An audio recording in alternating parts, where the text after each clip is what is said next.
खबर शामिल करेंगे। ENN न्यूज़ नुमाइंदा गुलाम मुर्तज़ा। गोट मोहम्मद उमर खान जमाली पूरी तरह सैलाब की लपेट में आ चुका है।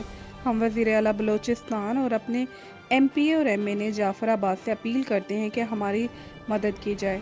आज 7 दिन से हमारे इलाके के गरीब आवाम खुले आसमान तले रात गुजार रही है। खुदारा इनकी मदद की जाए।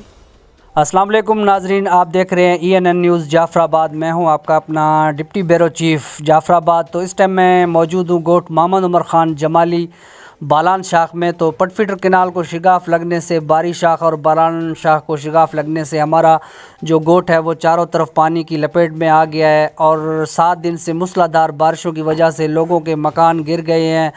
कुछ लोग नकल मकानी करने पे मजबूर हो गए हैं। कुछ लोग जो है ना सड़कों पे बैठे हुए हैं। ना गवर्नमेंट की तरफ से कोई रिलीफ अभी तक मिला है, ना इलाके के MP MNA ने किसी ने अभी तक तवज्जो दी है। तो हम इलाके के MPA और MNA से यही रिक्वेस्ट करते हैं कि आप लोगों का फ़र्ज़ बनता है, आप लोग आके अपने इलाके को विज़िट करें और हमें टेंट दें। हमारे बच्चे तड़प रहे हैं, आज 7 दिन हो गए हैं और जो है ना किसी के पास खाने के लिए कुछ है, ना साफ़ पानी है हमारे पास पीने के लिए।